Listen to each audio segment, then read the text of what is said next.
دوستوں آج ہم ایک ایسے حیران کن تاریخی سفر کا جائزہ لینے والے ہیں جو بظاہر ناممکن نظر آنے والے جنگی حالات سے شروع ہوتا ہے اور ایک انتہائی شاندار بغیر کسی خون خرابے کے حاصل ہونے والی فتح پر ختم ہوتا ہے۔ سوچئے ذرا، ایک ایسی داستاں جہاں کمال کی عسکری حکمت عملی، غیر معمولی استقامت اور زبردست سفارتی بصیرت اپنے عروج پر نظر آتی ہے۔ تو چلیں بغیر کسی تاخیر کے اس واقعے کی گہرائی میں اترتے ہیں۔ جنگ موتا، ایک طرف صرف 3000 کا لشکر اور دوسری طرف روم اور غسان کی 1,00,000 سے زائد فوج، یہ نمبرز واقعی ہوش اڑا دینے والے ہیں۔ ذرا تصور کریں اس محاذ کا جہاں طاقت کا توازن اس حد تک بگڑا ہوا تھا کہ بقا کی امید تک ناممکن لگ رہی تھی۔ یہاں سے آپ اندازہ لگا سکتے ہیں کہ اس وقت داؤ پر کیا کچھ لگا ہوا تھا۔ تو اب سوال یہ ہے کہ ایسے ناممکن حالات میں سروائیول آخر کیسے ممکن ہوا؟ یہاں انٹری ہوتی ہے اس کمال کی جنگی حکمت عملی کی، جس نے سب کچھ بدل کر رکھ دیا۔ ذرا اس فرق کو اپنے ذہن میں لائیں۔ رومی اور غسانی اتحاد کی فوج سر سے لے کر پاؤں تک لوہے کی زرہوں میں چھپی ہوئی تھی اور ان کے پاس 50,000 تو صرف گھڑ سوار تھے۔ اس کے مقابلے میں وہ 3,000 نفوس پر مشتمل چھوٹی سی فوج ظاہری ساز و سامان کے بجائے ایک غیر متزلزل ایمان اور عزم کی بنیاد پر کھڑی تھی۔ یہ مقابلہ کسی عام میدان جنگ کا نہیں بلکہ مکمل یقین اور استقامت کا تھا۔ تو ہوا کیا؟ یہاں ہمیں خالد بن ولید کی ایک ماسٹر کلاس نفسیاتی چال دیکھنے کو ملتی ہے۔ انہوں نے رات کے اندھیرے میں دائیں بازو کی فوج کو بائیں طرف اور آگے والوں کو پیچھے کر دیا، اور تو اور سب کے پرچم بھی بدل دیے۔ صبح جب دشمن نے نئے چہرے اور نئے پرچم دیکھے تو ان کا دماغ گھوم گیا۔ انہیں لگا کہ شاید کوئی بہت بڑی تازہ دم کمک آ گئی ہے۔ پھر ایک زوردار حملے کے بعد دانستہ پسپائی اختیار کی گئی۔ اس نفسیاتی دباؤ نے دشمن کو مزید آگے بڑھنے سے روکے رکھا اور یوں 2,500 جوانوں کو بالکل بے حفاظت نکال لیا گیا۔ کیا کمال کا موو تھا! خیر، اب ہم ایک اور مہم کی طرف آتے ہیں جو ہمیں سکھاتی ہے کہ شدید پریشر اور کٹھن حالات میں پریکٹیکل یعنی حقیقت پسندانہ قیادت کی کیا اہمیت ہوتی ہے۔ عمرو بن العاص کی قیادت میں ایک دستہ جا رہا تھا، سردی ایسی کہ خون جما دے۔ ایسے میں انہوں نے آگ جلانے سے سختی سے منع کر دیا۔ کیوں؟ تاکہ دشمن کو ان کی لوکیشن اور تعداد کا بالکل پتہ نہ چل سکے۔ یہاں تک کہ شدید سردی میں غسل کے بجائے تیمم کو ترجیح دی گئی اور فتح کے بعد مزید تعاقب کے بجائے واپسی کا فیصلہ کیا گیا۔ بظاہر یہ فیصلے عجیب لگتے ہیں نا، لیکن جب یہ معاملہ سامنے آیا تو ان تمام حقیقت پسندانہ اور جان بچانے والے فیصلوں کو مکمل طور پر درست اور ویلڈ قرار دیا گیا۔ اور اسی استقامت کو ٹیسٹ کرتا ہوا ایک اور حیران کن واقعہ پیش آیا۔ سوچیں، 300 افراد کا لشکر ہے اور راشن بالکل ختم۔ پھر اچانک سمندر کے کنارے ایک بہت بڑی مچھلی جسے امبر کہا جاتا ہے آ کر لگ گئی۔ اس ایک مچھلی نے اس پورے لشکر کو پورے 3 ماہ تک خوراک فراہم کی۔ یہ ان کے صبر اور استقامت کا ایک شاندار ثمر تھا۔ تاریخ کے اوراق کو تھوڑا آگے بڑھاتے ہیں اور اس مین ٹرننگ پوائنٹ کی طرف آتے ہیں جس نے 10 سالہ امن معاہدے یعنی صلح حدیبیہ کو ہمیشہ کے لیے توڑ کر رکھ دیا۔ واقعہ کچھ یوں ہوا کہ بنو بکر نے قریش کی خفیہ مدد سے بنو خزاعہ پر رات کے اندھیرے میں اچانک حملہ کر دیا، اور وہ بھی کہاں؟ مکہ کے حرم میں، جہاں جنگ و جدل سختی سے منع تھا۔ 23 انسانوں کا خون بہایا گیا۔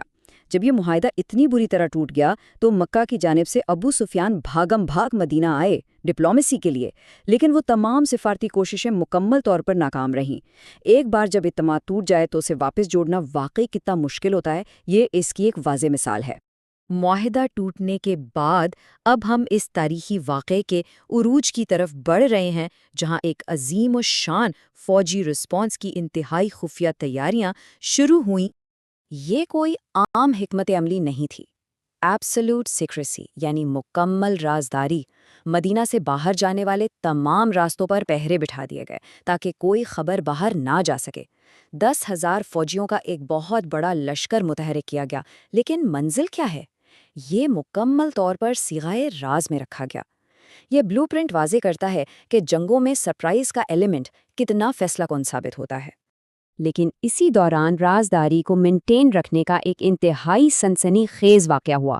حاتب نامی ایک شخص نے مکہ والوں کو خبردار کرنے کے لیے ایک خط بھیجنے کی کوشش کی۔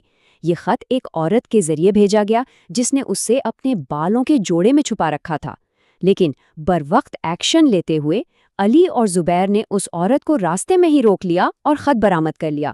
سوچیں اگر یہ راز فاش ہو جاتا تو کتنی بڑی گیم خراب ہو سکتی تھی۔ اور یہ شاندار جنگی چال چل کر جاسوسوں کی توجہ کس طرح ہٹائی گئی وہ بھی دیکھنے لائق ہے۔ ظاہری طور پر لشکر کا رخ طائف اور بنو حوازن کی جانب رکھا گیا، جس سے سب کو یہی لگا کہ ٹارگٹ وہی علاقہ ہے، لیکن پھر بالکل آخری لمحات میں اچانک رخ تبدیل کر کے اصل ہدف مکہ کی جانب کر دیا گیا۔ یہ عسکری مس ڈائریکشن کی ایک غیر معمولی مثال ہے۔ اب حالات ایک بہت ہی ڈرامٹک موڑ لیتے ہیں۔ مکہ کی حدود سے محض 4 میل کے فاصلے پر وہ کلائمیکس آیا جس نے جنگ کی نوبت آنے ہی نہیں دی۔ 10,000 آگ کے الاؤ، ذرا امیجن کریں۔ جب ابو سفیان رات کے وقت حالات کا جائزہ لینے باہر نکلا تو 10,000 جگہوں پر جلتی ہوئی آگ نے اس کے ذہن پر ایک مفلوج کر دینے والا نفسیاتی اثر ڈالا۔ بغیر کوئی ایک تیر چلائے، صرف اس قدر بڑے لشکر کی موجودگی کے احساس نہیں، مزاحمت کے ہر ارادے کو توڑ کر رکھ دیا۔ اس نازک ترین موقع پر عباس سامنے آئے۔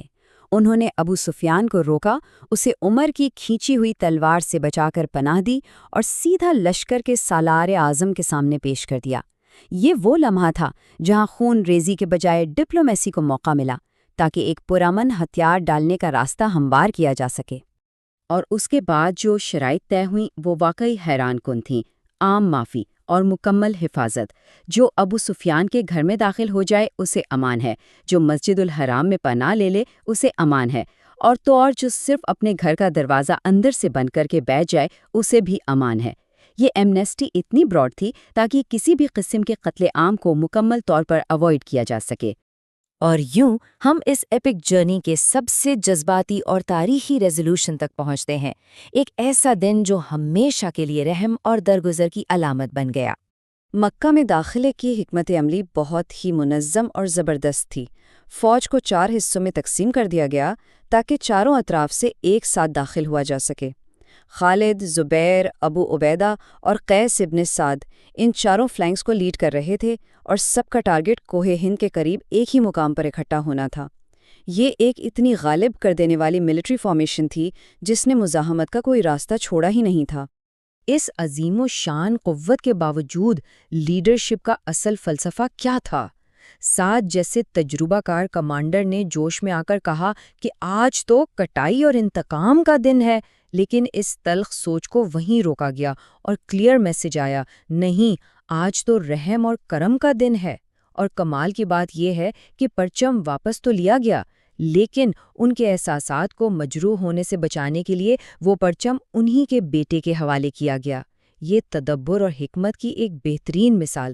اور اس پورے تاریخی واقعے کا نچوڑ اس ایک ڈیکلریشن میں آخر ٹھہر جاتا ہے، الیوم یوم المرحمہ، یعنی آج تو رحم اور بخشش کا دن ہے۔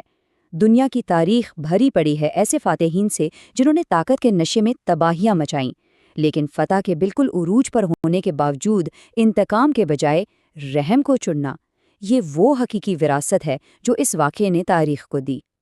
ہسٹری کے فیکٹس پر بات کریں تو یہ جاننا بھی ضروری ہے کہ اس عام معافی میں ابتدائی طور پر 10 افراد مستثنیٰ تھے۔ یہ وہ لوگ تھے جن کے ماضی کے سنگین جرائم اور اقدامات اتنے شدید تھے کہ انہیں شروع میں اس امان سے باہر رکھا گیا تھا۔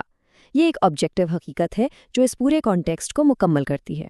تو آخر میں ایک سوال جو ہم سب کو سوچنے پر مجبور کرتا ہے، ایک ایسی فتح جو کسی بڑی جنگ اور خون ریزی کے بغیر حاصل کی گئی، وہ طاقت کے حقیقی معنی کو کس طرح اثر نو بیان کرتی ہے؟ یہ ہمیں بتاتا ہے کہ شاید سب سے بڑی طاقت بے دریغ خون بہانے میں نہیں بلکہ دباؤ کے وقت اختیار کیے گئے تحمل، رحم اور دور اندیشی میں چھپی ہے۔ آپ اس بارے میں کیا سوچتے ہیں؟ ہماری تاریخ میں ایسی بصیرت کی مزید کون سی مثالیں ہیں جنہیں کھوجنا ابھی باقی ہے؟